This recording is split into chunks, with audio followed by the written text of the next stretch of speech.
Bismillahirrahmanirrahim.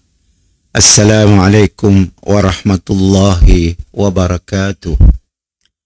Innal hamdalillah nahmaduhu wa nasta'inuhu wa nastaghfiruh wa na'udzu billahi min shururi anfusina wa min sayyiati a'malina. May yahdihillahu fala mudilla lahu wa may yudlil fala hadiyalah. Ashhadu an la ilaha illallah wahdahu la syarika lah wa ashhadu anna Muhammadan abduhu wa rasuluh. Rabbi shrah li sadri wa yassir li amri wahlul 'uqdatam min lisani yafqahu qawli. Wa ma 'ilma lana illa ma 'allamtana innaka antal alimul hakim. Wa la hawla wa la quwwata illa billahil 'aliyyil 'azim. Allahumma salli wa sallim wa barik ala Muhammad wa ala alihi wa sahbihi ajma'in. Amma ba'd. Itu insyaAllah kita akan coba menafsir sekaligus hikmah yang terkandung di dalam surah Al-Fatihah. Sebagaimana yang kita tahu bahwa surah Al-Fatihah ini adalah merupakan surah yang pertama ditulis di dalam Mashaf, walaupunnya bukan surah pertama yang turun. Surah pertama turun adalah surah Iqra atau Al-Alaq. Tapi dalam susunan Al-Quran dengan dimulaikan dengan Fatihah. Sebab yang salah satu sebabnya dinamakan Al-Fatihah. Fatihah bahasa Arab artinya pembukaan. Fatihah artinya pembukaan. Kita buka Quran, lalu nemunya. Jadi Al-Fatihah. Walaupunnya banyak nama. Banyak nama. Di antara namanya lagi ialah Sab'ul Mathani. Dalam Al-Quran disebut Sab'ul Mathani. 7 ayat yang diulang-ulang. Memanglah. Ia kan diulang-ulang dibaca dalam salat. Okay? Ia cuma merupakan 7 ayat. Okay? 7 ayatnya daripada berbeza di antara mazhab. Ada mazhab mengata 7 ayatnya dihitung dari Bismillahirrahmanirrahim. Kalau dalam mazhab Syafi'i. Kalau dalam mazhab lain, dihitung di Bismillah, tapi dihitung di Alhamdulillahirrabbilalamin. Pun jumlahnya 7 juga. Karena ayat akhir ya di kerat dua nak. Siratal ladzina an'amta 'alaihim ghairil maghdubi 'alaihim waladdallin. Kalau mazhab Syafi'i dia menganggap ya 1 ayat. Kalau mazhab lain boleh dianggap 2 ayat. Siratal ladzina an'amta 'alaihim sikit, ghairil maghdubi 'alaihim waladdallin sikit. Jadi 7 juga. Dan huruf ba yang ada pada Bismillah ya, kita nanggat. Okay, kita mula dengan Bismillah lah. Huruf ba yang ada pada Bismillah ya, bi ya, Bismillah. Okay, ba ya, huruf ba. Yang ada pada Bismillah ya, mengikut tafsir Al-Quran, tafsir Ibn Kathir dan tafsir As-Sa'di, mengatakan bahawa ada 14 makna. Ada 14 makna huruf ba ya ja. Ada 14 makna, Masya Allah. Kita sih ada ngurai no, 14 ya banyak gila. Mungkin kita menghurai beberapa aja, 2 aja. Pertama memberi makna istighraq. Apa arti istighraq? Istighraq artinya semua pekerjaan kita yang baik-baik hendaklah dimulai dengan Bismillah.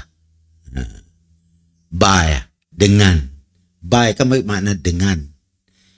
Ba ya, bi ya, ba bawah debah ya. Bi ya bermakna dengan. Ismu, nama. Allah, Allah. Bi, ismu Allah. Dia asalnya sikit-sikit. Bi, ismu Allah. Disambung jadi Bismillah. Dengan nama Allah. Jadi bi di sia atau huruf ba di sia memberi makna istighraq. Seperti istighraq, yakni kita hendaklah menyebut nama Allah dalam semua pekerjaan kita. Dalam semua pekerjaan kita, hendaklah kita menyebut nama Allah Subhanahu wa taala. Buktinya sebuah hadis daripada Nabi dalam ayat dalam kullu amrin zibalin la yabda'u fihi bismillahirrahmanirrahim fahuwa abtar. Apa maksudnya? Setiap pekerjaan, diterjemah saya. Setiap pekerjaan yang baik yang tidak dimulai dengan bismillah, maka pekerjaan tersebut akan terputus daripada pahala. Ya, maksud abtar. Kita nak makan kan suruh baca bismillah. Kita nak pakai baju, bismillah. Kita nak melangkah keluar rumah, bismillah. Kita nak duduk, bismillah.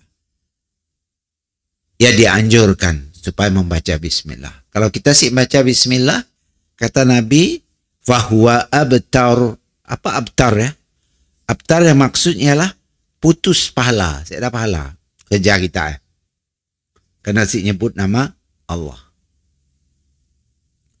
Atau putus berkatnya. Si berkat kerja kita ya. Tanpa ada bismillah. Kenapa?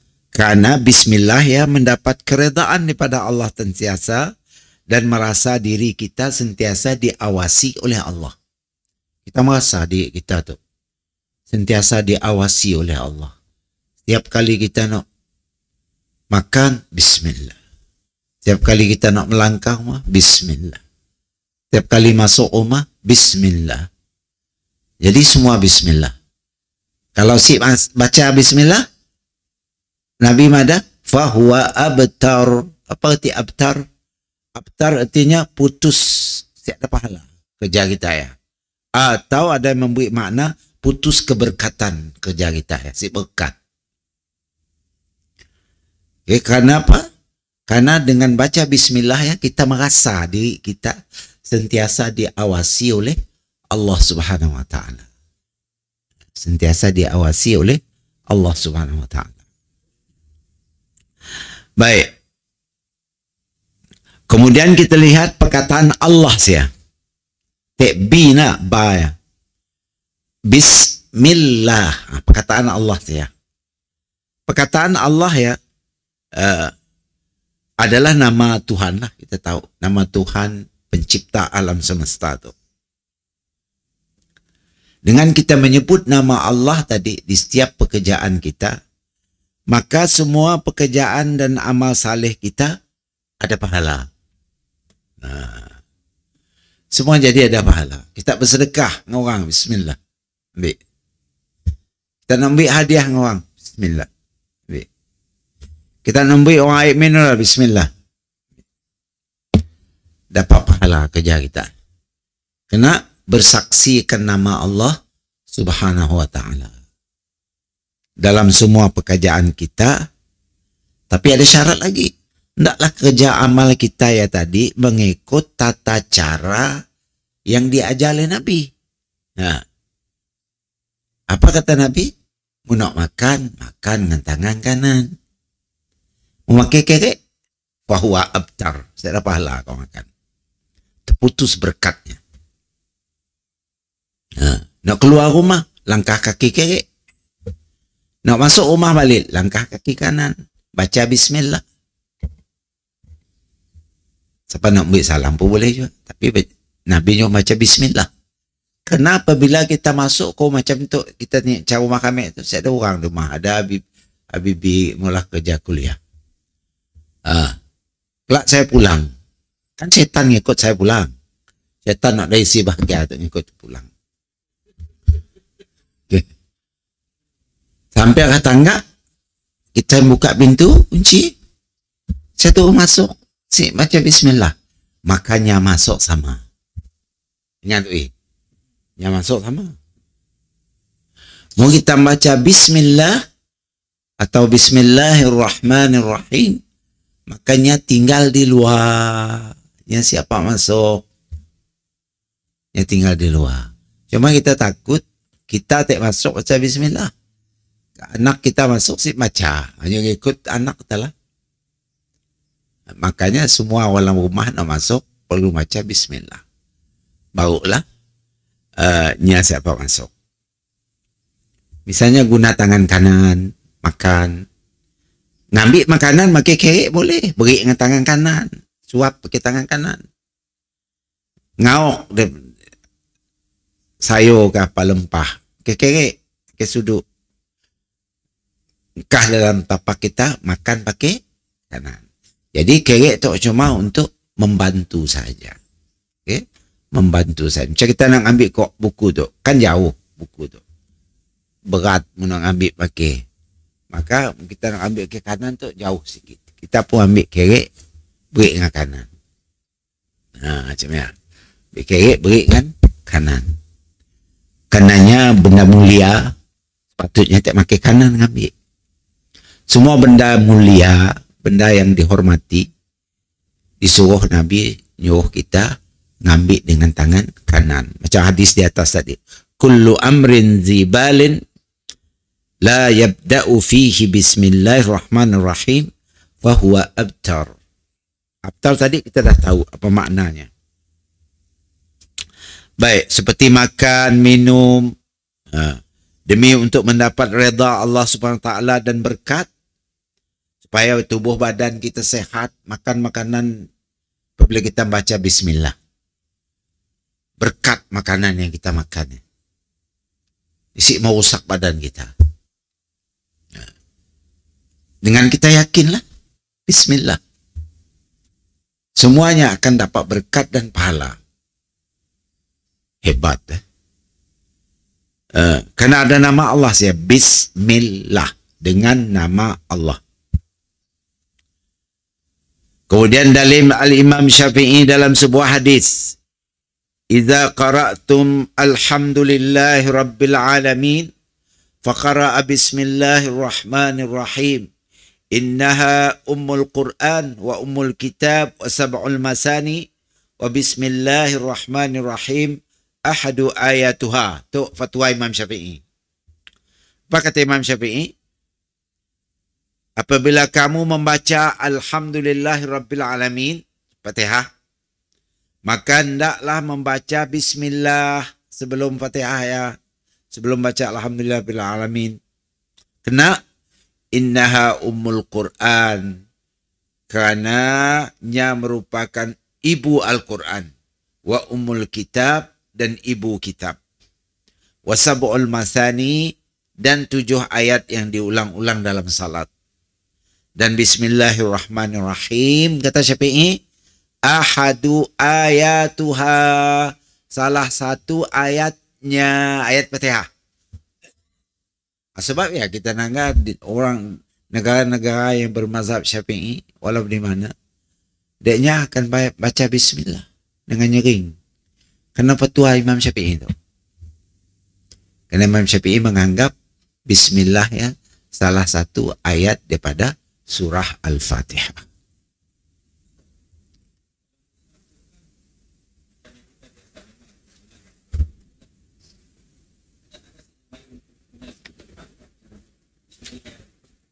Si ada bismillah.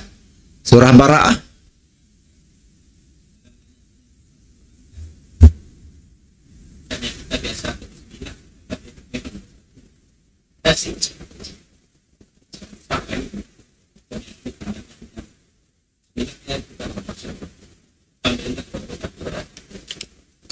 Ada macam mazhab Maliki, mazhab Hanafi, Quran tidaknya lah. Macam Quran tidak di Morocco, bacaan hafaz dan sebagainya.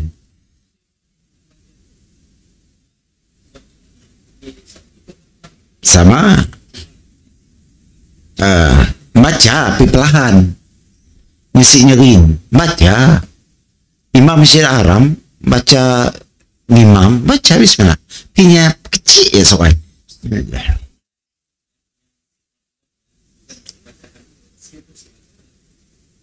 Yang si baca ya ialah mazhab Hanafi. Mazhab Hanafi. Atau mazhab Maliki. yang anggap baca bismillah ya bid'ah. Okay? Ada. Kan tadi hadis nak baca kita tadi. Mesti mula dengan bismillah. Tingkah ditulis ada. Mesti saya ditulis lu dibaca. Okey, ya ditulis. Karena ya arahan Jibril. Kan apabila Quran dah sempurna diturun, yang ngatur ni surah dulu, ni nak dudi, kan Jibril turun. Madangan Nabi. Macam tu kau ngatur Quran. Ayat tu engkau dulu, engkau bismillah atasnya. Setiap surah dalam Quran kecuali surah Bara'ah, semua diingkah bismillah. Karena Nabi tadi, siapa si nyebut bismillah dalam apa pekerjaan pun, maka pekerjaannya akan hilang berkahnya.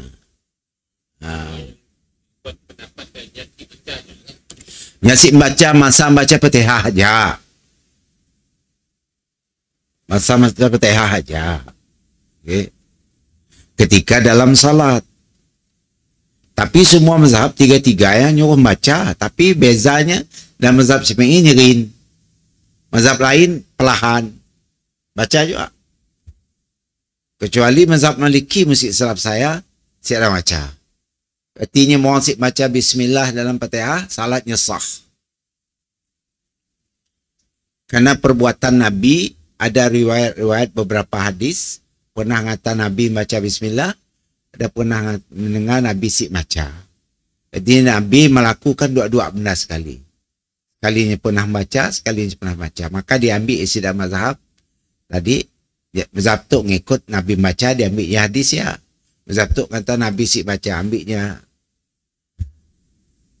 ya mazhab ya. Macam kita turun sujud, tangan dulu kah lutut dulu?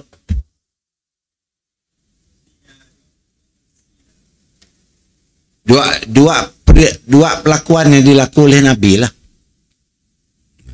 Dua. Berarti saya ada jadi salah. Saya ada jadi salah kita baca. Cuma isunya nyerin ke perlahan. Nah ya. Isunya siapa? Baca nyerin ke baca perlahan? Okay? Ayat terpulang lah baca nyerin boleh, baca perlahan boleh. Saya ada jadi masalah. Tapi yang afdalnya banyak dalilnya ialah membaca perlahan. Bismillah.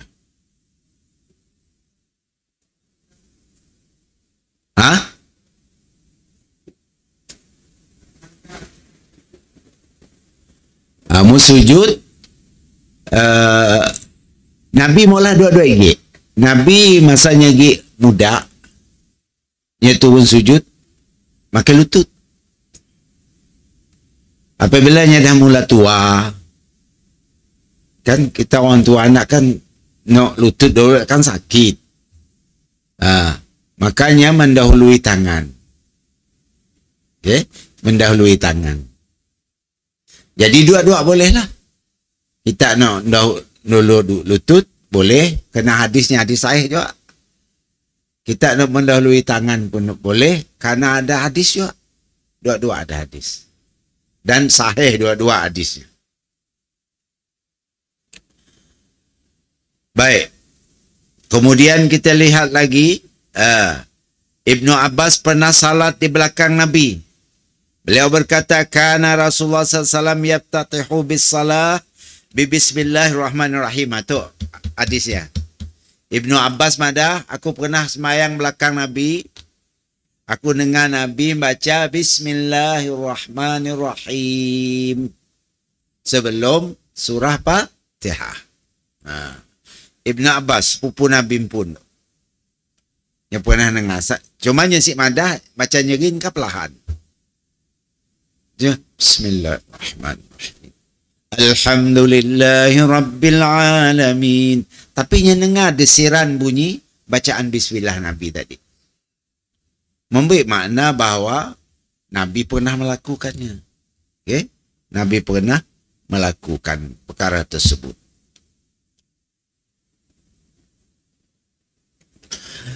Kemudian kita pergi ke awal surah Fatihah ya.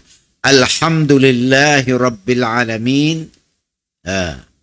Segala puji bagi Allah, Tuhan sekalian alam. Alif lam no adalah alhamdu ya. Yang merupakan alif lam ta'rif namanya. Apa maksud alif lam ta'rif? Yaitu alif lam yang khusus atau pembuka surah dalam Al-Quran. Alhamdulillah, alif lam ya adalah alif lam khusus namanya. Atau alif lam ta'rif sebagai pembukaan bacaan. Asalkan bacaannya betul menurut tajwid dan makhraj huruf, walau tak faham, maka maknanya sah salat. Artinya, walaupun kita semayang si paham makna Fatihah, semayang kita tetap sah. Cuma mungkin khusyuk kita terganggu lah. Karena kita si paham. Tapi semayang kita sah. Si ada mesti kita setiap kali salat perlu tahu makna surah Fatihah. Salat kita tetap sah. Karena kanannya merupakan alif lam di alhamdu tadi, merupakan alif lam khusus. Walaupun kita membaca surah Fatihah, si paham, salat kita tetap sah. Tapi kalau kita faham, boleh membantu kekhusyukan kita ketika salat.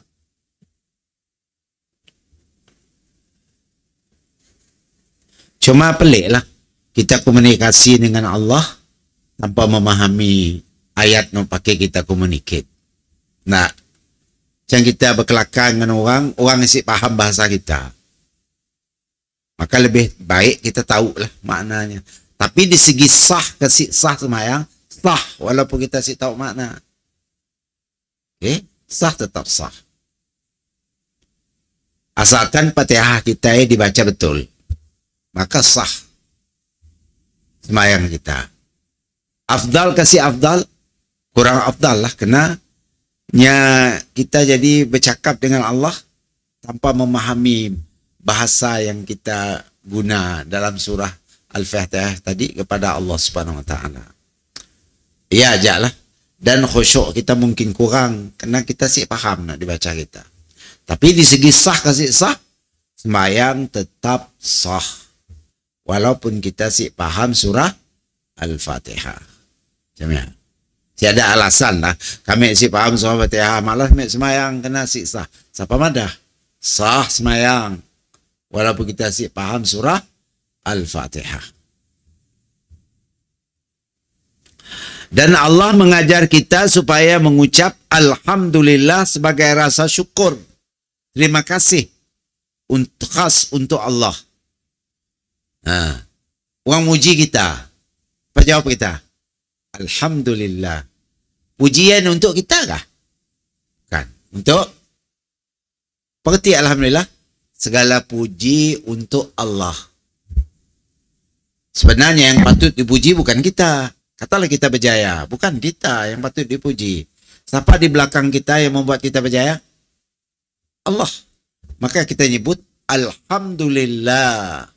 Puji-pujian hanya untuk Allah, bukan untuk aku. Cuma kadang-kadang kita tu si paham apa makna Alhamdulillah. Bila orang muji kita rasa kita letak dipuji orangnya. Padahal kita orang Islam, kalau kita dipuji, kita puji, serah puji kepada Allah. Alhamdulillah. Segala puji bagi Allah. Baru si timbul riak kita. Karena kita merasa kejayaannya diraih oleh kita.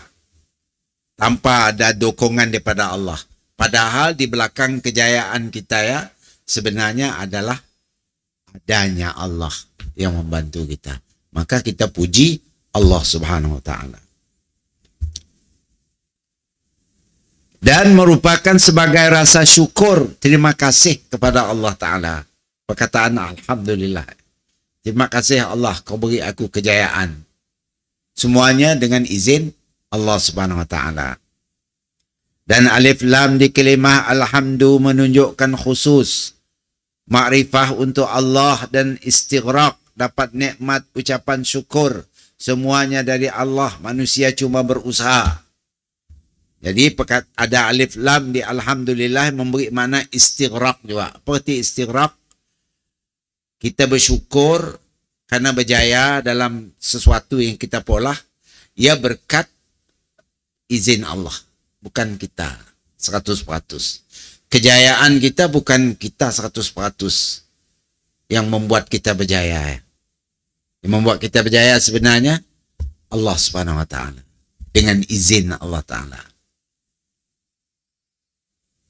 Mungkin kita tahu macam ni, artinya si ada perasaan riak dalam diri kita.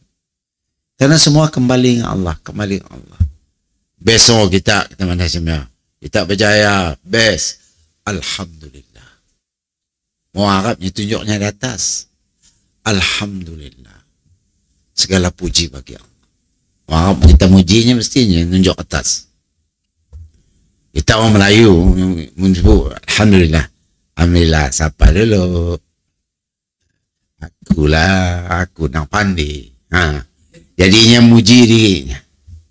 Padahal di belakang kejayaannya ada Allah. Nah, ya kita sih ingat. Kita selalu merasa kejayaannya adalah kita 100% malah. Padahal sih bukan kita 100%. Ada betul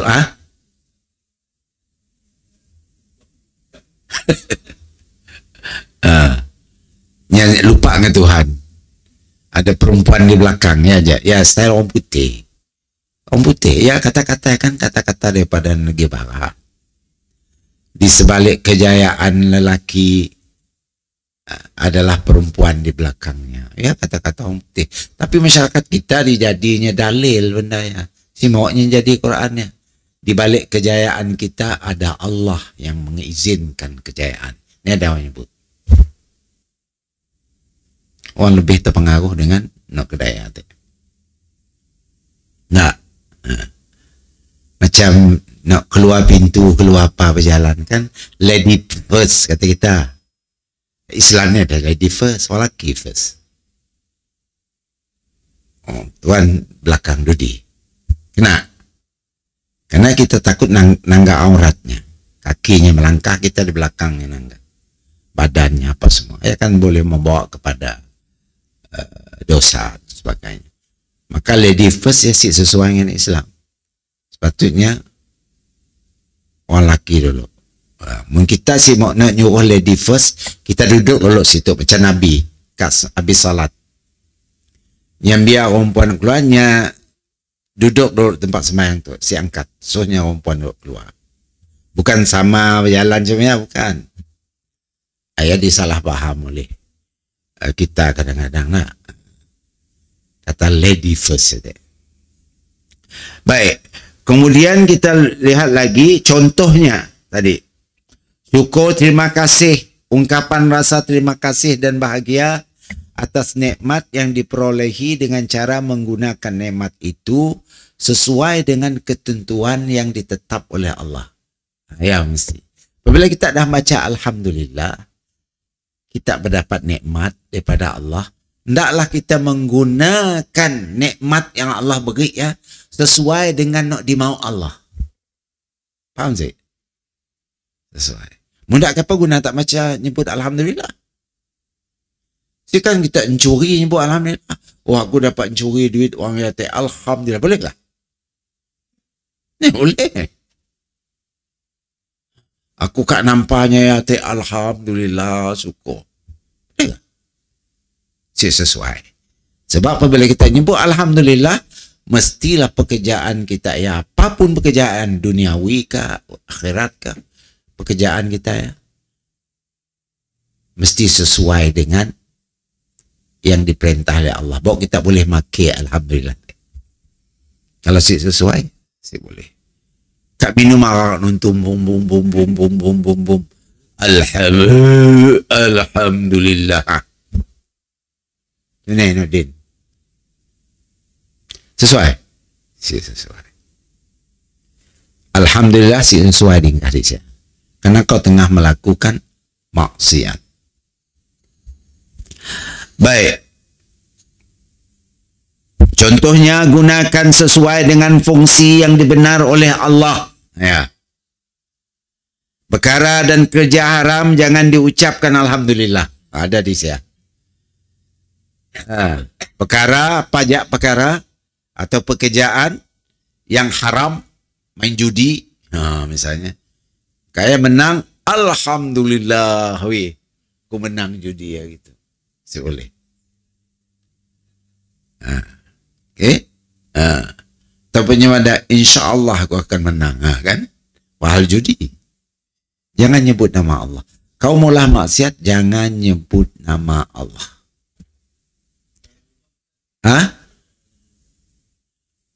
Bakal mubah boleh. Asal jangan bercampur dengan benda haram lah. Kilo pendek, ya kan aurat nampak. Berjoget-joget, berdangdut-dangdut, baca bismillah. Pergi dangdut, bismillah dulu. Saya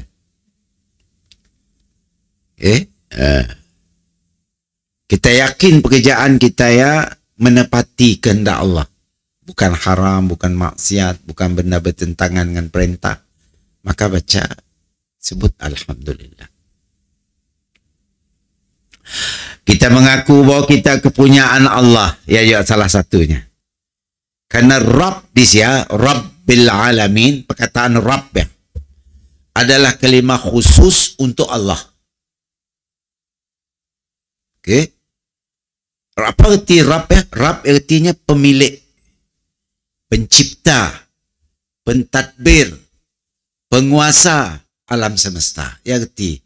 Artinya kita macam Alhamdulillahi Rabbil Alamin. Segala puji untuk Allah Tuhan pencipta, pemilik, pentadbir, penguasa sekian alam. Seolah-olah macam kita nyebut cemia. Rabb yang memberi makna luas. Allah juga pemilik alam semesta tu. Allah juga pencipta alam semesta tu. Allah juga pentadbir alam semesta dan penguasa alam semesta tu. Tidak ada orang lain. Artinya perkataan Rabb yang memberi makna yang luas sekali. Rububiyah, ya. Rububiyah pluralnya lah. Satu Rabb. Rubub. Kita percaya bahawa Allah ya adalah Rabb. Tauhid rububiyah lah. Tauhid tiga. Uluhiyah, rububiyah, asma' wa sifat. Asma' wa sifat. Kita mengaku bahawa kita kepunyaan Allah. Dengan kita nyebut alhamdulillah juga secara langsung kita ngaku kita kepunyaan Allah. Karena kita tidak ada upaya nak maulah sesuatu kecuali dengan izin Allah. Nyawa nak pakai kita hidup tu pun diberi Allah. Belas kasihan Allah. Tangan kita dapat megang, dapat nulis, belas kasihan Allah Ta'ala. Bukan kita pun maulah. Berarti kita ngaku kita milik Allah. Supaya mau ada orang mati kita nyebut apa? Inna lillahi wa inna ilaihi raji'un. Sesungguhnya kami milik Allah dan kepadanya lah kami kembali. Kata kita. Kembali ke sini. Kembali ke Tuannya lah. Kita kan milik Allah. Milik Allah. Sebelumnya baca Fatihahnya baca inna lillahi lalu. Tiadanya terus baca Fatihah. Fatihah ya cerita lain lah. Tapi setiap kena timpa musibah, kematian ke apa, inna lillahi wa inna ilaihi raji'un. Nak baca Fatihah kayak atau berdoa ya ceritanya si tahu papa ya. Tapi permulaan kita dengar orang mati, betul kita. Siapa kita kata Al-Fatihah terus. Mesti kita kata inna lillahi wa inna ilaihi raji'un. Ya maksud saya. Okey. Fatihah ada khilaf ulama macam-macam. Baik. Kemudian kita lihat lagi sesungguhnya kami kepunyaan Allah dan kepadanya lah kami dikembalikan. Contohnya anggota di badan kita adalah milik Allah. Tangan, kaki, mata, hidung, mulut, kemaluan, semuanya milik Allah. Kita disuruh pinjam aja sekejap.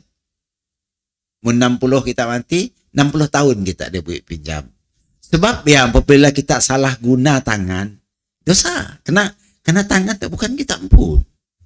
Tangan pinjam. Punya milik kita, Allah saya akan menganggap dosa nanti pola kita tu. Pola kumpul Tuhan. Ini maksudnya apa? Kan? Oleh karena anggota kita tu merupakan milik Allah, dipinjam sementara untuk kita hidup, maka setiap perilaku kita menggunakan anggota kita tadi salah guna, maka kita dihukum salah. Kita mencuri ke tangan. Kan kelak di akhirat tangannya kelakar. Surah Yasin. Al-yawma nakhtimu ala afwahihim wa tukallimuna aydihim. Pada hari kiamat nanti kami tutup mulut-mulut manusia. Kami akan beri pandai bercakap tangan mereka dan anggota mereka. Kena yang ngadu? Tuannya nanya. Siapa tuannya? Allah. Allah ada tangan. Macam ni orang tu guna kau dulu di dunia. Yang jawab.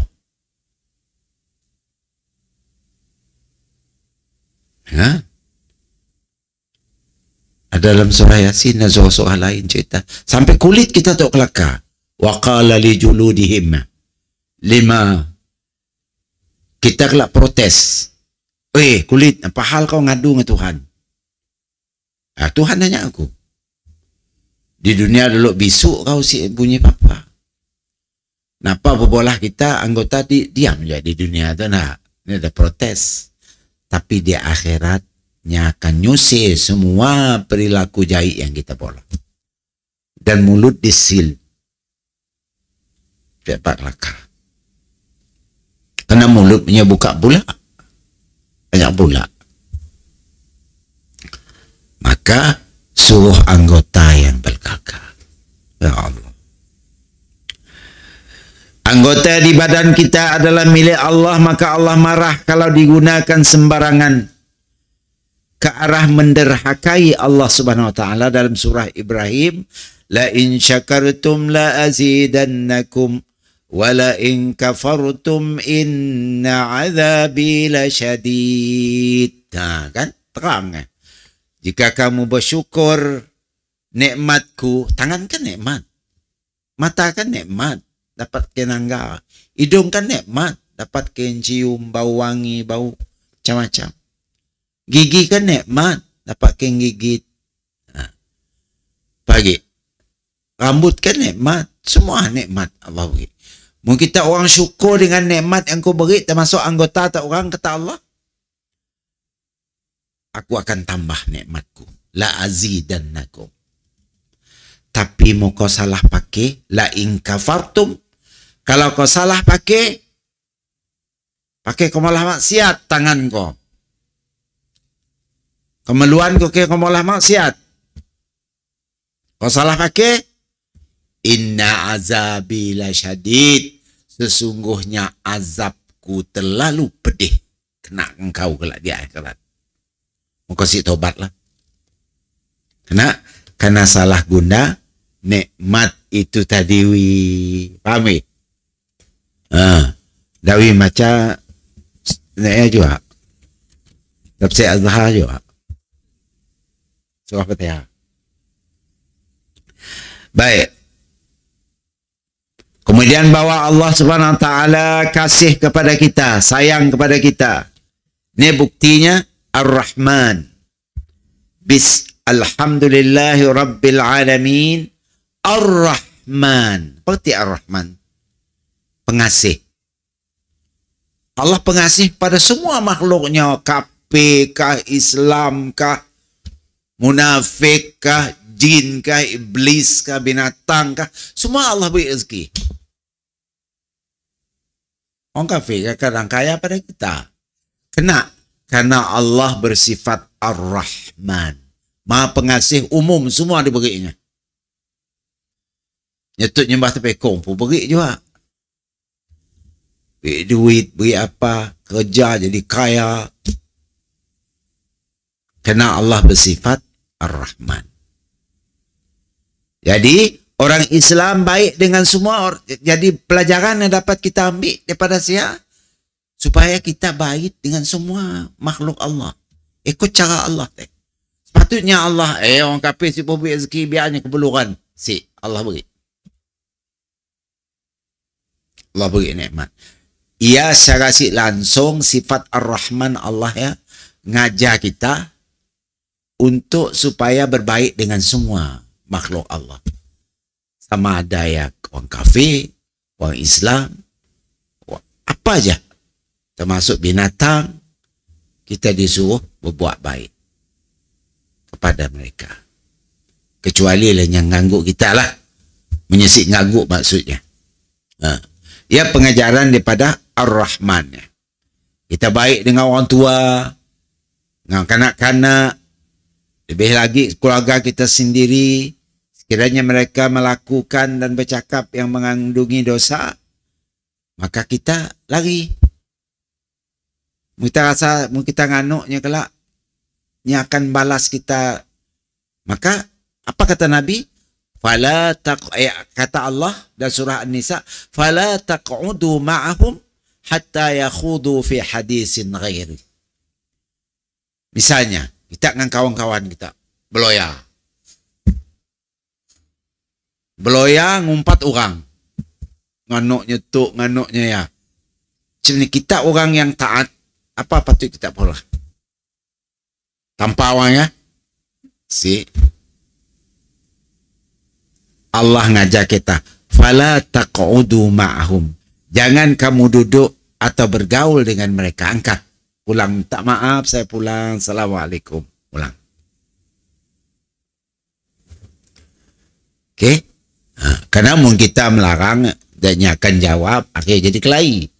Maka Islam nyuruh kita, fala taq'udu ma'ahum. Jangan lagi duduk sama sia, angkat aja, pulang. Kecuali yang kata, aku tahu lah nyetuk tak nak pulang dengan kita untuk ngumpat orang. Okey, kami sing ngumpat lagi. Boleh duduk balik. Ya, ayat ujungnya. Hatta yakhudu fi hadisin ghairu. Jangan kamu duduk atau bergaul dengan mereka sehingga mereka bercakap perkara lain yang lebih baik. Baru duduk balik. Kena kau angkat.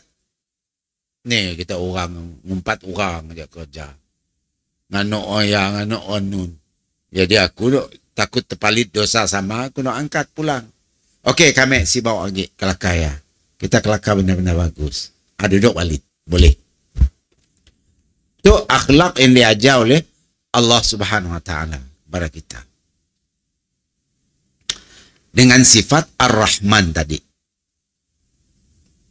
Dan kita langgar pelajaran daripada kisah Ashabul Kahfi.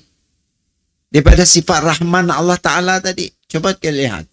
Nya lari daripada kemewahan dunia. Dan nya kan anak pembesar, anak menteri-menteri dan sebagainya. Pada masa saya kan ada setengah pendapat kata agama Nabi Isa pada masa saya. Agama Nasrani atau Kristian.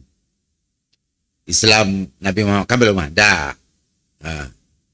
Masa saya. Ada kata zamannya zaman Musa. Dua pendapat lah. Apa pun pendapat, yang penting zamannya bukan zaman Nabi Muhammad. Karena antara Nabi Muhammad dengan Nabi Isa kan 600 lebih tahun. Baru lahir Nabi Muhammad. Arti cerita Ashabul Kahfi setidaknya berada di zaman Kristian. Di zaman Nasrani. Apabila adanya nangga penyelewengan agama Nasrani itu masa saya, daknya lari. Bukan daknya agama Kristian, bukan. Daknya ngikut ajaran Nabi Isa yang sebenar, yaitu menyembah Allah Ta'ala. Apabila nangga ada kaumnya dah mula nak nyeleweng, daknya untuk nyelamat iman daknya lari. Lari bertapuk dalam gua. Sedangkan daknya masih remaja. Masih remaja. Allah sayang sidaknya. Sebenarnya Allah malah ditidurkan sudah sebanyak 309 tahun. 309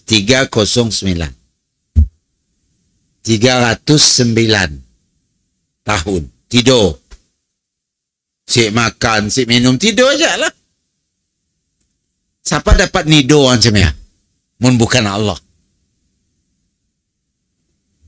Okay? Siapa? Macam Sleeping Beauty, cerita orang putih ada juga nak?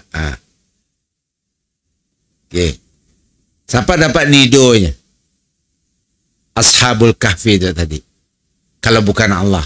Allah nidonya tujuan apa? Karena belas kasihan Allah dengan sidaknya. Lelah dikepung oleh sidak nun tadi, mencarinya. Tolan nemu gua, dengan asuk sikuk dengan sidaknya, menjaga adanya di asuk ya tidur di depan pintu. Berjaga di saya. Bukan tidur, berjaga di depan pintu ya. Adanya belah dalam gua. Ya karena kasih sayang siapa? Kasih sayang Allah. Coba gambarkan kalau Allah si nido kan sidak. Apa jadi? Tentu lejanya berkeliaran sana sini, akhirnya ditangkap. Oleh karenanya tidur, diam dalam gua, saya tak tahu nyadanya dalam gua, dilindungi oleh Allah Subhanahu Wa Taala. Itu adalah kemaharahmannya Allah Subhanahu Wa Taala. Menyelamatkan, bukan aja menyelamatkan fizikal sidaknya, menyelamatkan iman sidak. Coba gambarkan, munya dapat ditangkap balik. Kan dipaksa so kufur. Ngikut agama Kristian ada sesat sama saya. Tapi apabila ditidur, saya ada siapa tahu sini adanya tidur. Tidur kan diam, saya ada bunyi apa-apa. Maka adanya selamat. Apabila terjaga daripada tidur, setelah 309 tahun tidur, terjaga bawa adanya merasa lapar. Apabila merasa lapar, adalah duit dalam poket sedaknya. Duit no zaman 309 tahun lepas. Suruhnya kawannya kau pergi ke bandar, pakai pakaian tutup muka, supaya orang si tahu identiti kau. Kenanya masih muda macam aja. Sepatutnya mudah orang umur 300 tahun macam ni tak bongkok enak. Itulah tua.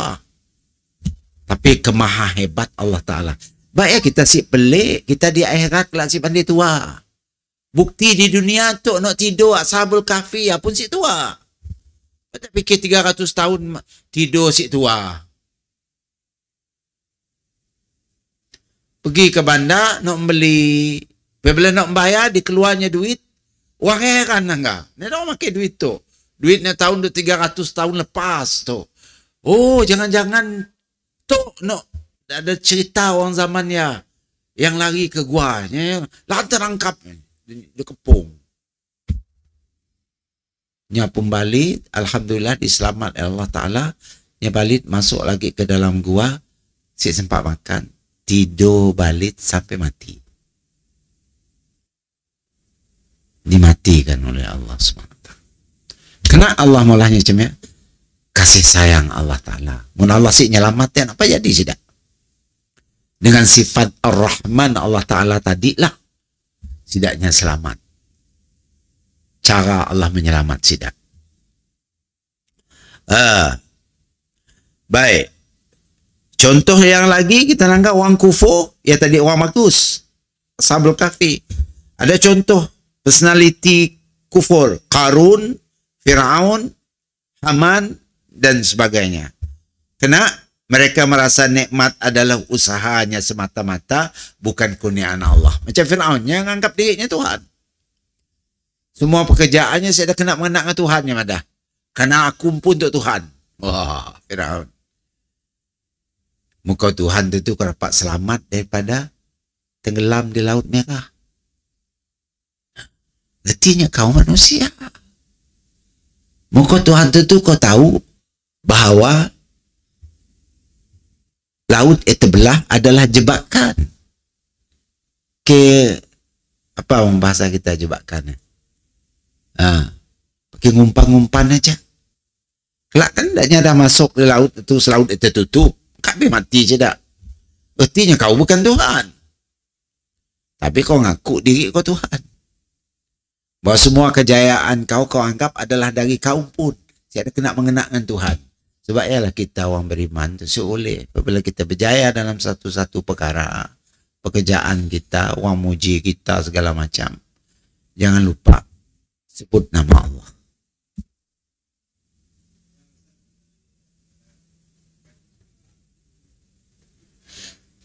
Berkat usahaku boleh. Berkat usahaku dengan izin Allah, makanya aku berjaya. Cuma ujungnya mesti ada insya Allah ya. Dengan izin Allah maka aku berjaya. Cerita dalam surah Al-Kahfi juga kan dua orang petani.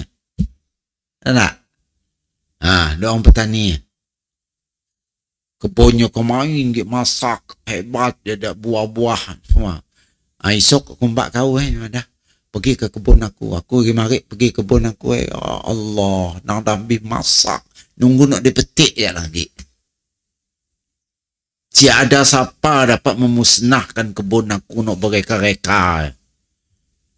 Tuhan pun siapanya datang. Jadi semia. Dan aku sih percaya bahawa ada kiamat. Karena tangga ko buah aku, tanaman aku masak ranum segar-mugar. Tiada dimakan ulat langsung. Siapa dapat nak memusnahkannya? Tuhan pun siapa memusnahkannya? Sampainya kelakar bunyi.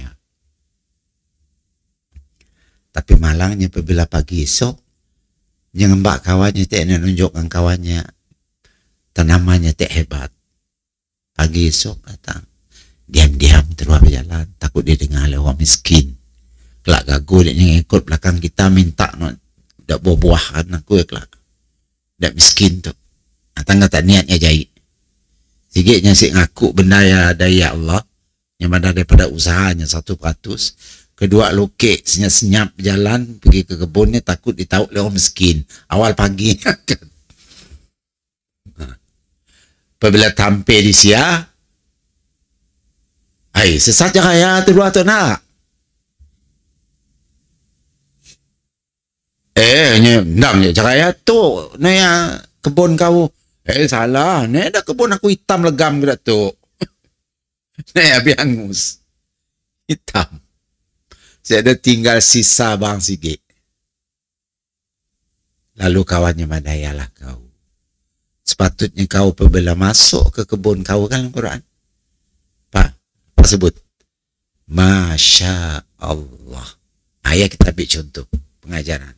Setiap kita merasa ada sesuatu, kita ada beli kata baru katakanlah. Orang muji, kita sebut Masya Allah, Tabarakallah. Jangan saya nyebut. Si nyebut jadi kena ya. Aksiden, kan mungkin kereta. Kena lagi, si kita melanggar orang melanggar kita. Mati tengah jaraya kah. Kenapa? Karena kita lupa nyebut nama Allah Ta'ala apabila kita dipuji. Kena ain. Kena ain. Atau kita mempunangkan muka dalam cermin. Kaca aku tu. Tak kalah. Gom nangganya pun dalam cermin. Kaca aku tu kata gom. Si boleh. Masya Allah nak sebut. Pada aku tu kaca kata gom. Masya Allah. Terima kasih Tuhan. Okey. Boleh. Atau tanam buka nangga cermin. Jahit na muka aku tua dah, aku dah habis kedut habis semua tu. Si boleh juga sebut Masya Allah. Faham sih? Ya tadi orang nak empun ke kebun ya, kawannya madah sebab kau masa masuk dalam kebun kau gimana? Kau sebut Masya Allah dan kau menafikan kiamat dan kau menafikan Allah berkuasa memusnahkan kebun kau. Dalam semalam Allah musnah habis hancur. 5 hari pergi bagus, esoknya pergi kebunnya dah habis hangus. Habis. Ayat contoh pengajaran dalam surah, ada 2 pengajaran lah surah Al-Kahfi tadi. Kemudian Ar-Rahim. Ar-Rahim, peti Ar-Rahim, penyayang, mengasihani Rahim. Rahim itu khusus untuk orang Islam. Di sini, di akhirat. Ya Ar-Rahim. Orang kafir, si ada.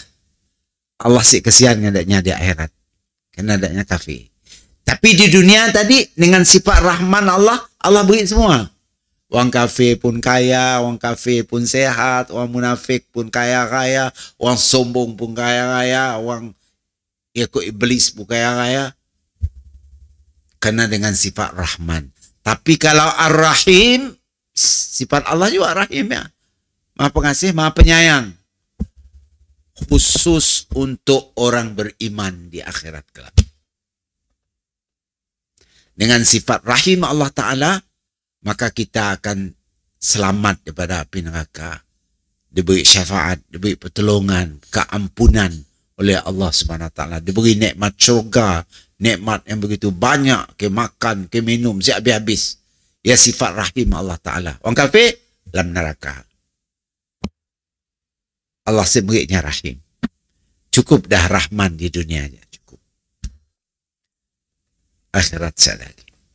Coba ya semua perbuatan orang kafir, saya ada pahala. Okay. Tapi nya dapat keuntungan di dunia. Nya rajin berusahanya kaya. Kan Allah beri kekayaan. Tapi benda ya siapa timbak ke akhirat. Dia buat baik serkahnya dengan jumburi 500. Cina. Kape. Apa pahala sihnya?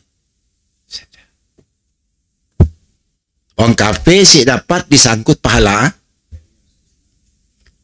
Kecuali yang masuk Islam, bau kebaikan-kebaikannya kembali semula. Segala dosanya semua dihapuskan. Punya si masuk Islam sampai mati, maka perbuatan baiknya si ada memberi apa-apa. Kahaba mansura dalam Quran. Seperti debu-debu berterbangan. Debu cebari. Lalu hilang saja. Cemia pahala di pola orang kafir di akhirat kelak. Si ada mendatangkan faedah apa-apa untuk sidang. Kalau si masuk Islam. Ya Ar-Rahman, Ar-Rahim. Bahwa Allah Ta'ala memberi nikmat dan menyayangi untuk orang-orang beriman sahaja. Ya Ar-Rahim. Yang lulus ujian syaratnya. Masa di dunia dulu lulus. Tobat. Mengaku kehebatan Allah. Percaya dengan hari kiamat. Beriman dengan rukun iman. Dia lulus. Di akhiratnya dapat sifat Rahim Allah Ta'ala. Allah beri apa je nya mau. Masuklah ke dalam syurga. Sekati kau milih syurga sikit ni pernah masuk. Dengan syaratnya lulus ujian. Mesti lulus. Tika neraka lah. Taat perintah Allah. Ya. Jauhi maksiat dan lalai. Syaratnya deh. Untuk menggapai Rahim Allah Ta'ala ya. Maha penyayang Allah ya. Di akhirat kelak. Perlu ada syarat deh. Dapat kasih sayang Allah yaitu syurga. Ujungnya apabila dah lulus ujian di dunia tu akan tempat kita diuji. Kita kan tengah diuji masa tu. Macam-macam je nak ngaco kita. Ya Ustaz sakit hati. Kadang-kadang kita kalah, kadang-kadang kita menang. Hasutan syaitan, kadang-kadang kita terikut di padahnya. Kadang-kadang kita kadang-kadang kita taubat, kadang-kadang kita mau taubat. Kita tu dilingkungi oleh ujian dalam kehidupan kita. Allah nak nangga siapa berjaya.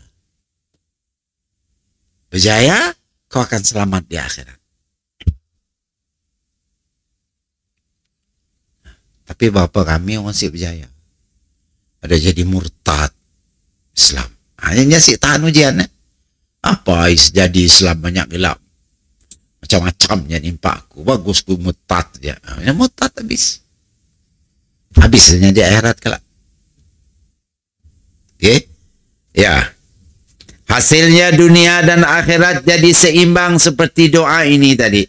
Rabbana atina fid dunya hasanah wa fil akhirati hasanatan wa qina adzabannar. Kita selalu berdoa jemaah. Wahai Tuhan kami, berilah kami kebaikan di dunia dan juga kebaikan di akhirat, dan hindarilah kami daripada azab neraka. Dengan syarat tadi. Bauklah kita dapat menggapai, memperolehi, menggapai bahasa Indonesia, memperolehi rahimnya Allah SWT, maha penyayangnya Allah Ta'ala. Mungkin panjang tu sebenarnya, tapi setakat aja dulu. Wallahu a'lam bissawab. Aqulu qawli hadha wa astaghfirullah li wa lakum. Assalamualaikum warahmatullahi wabarakatuh.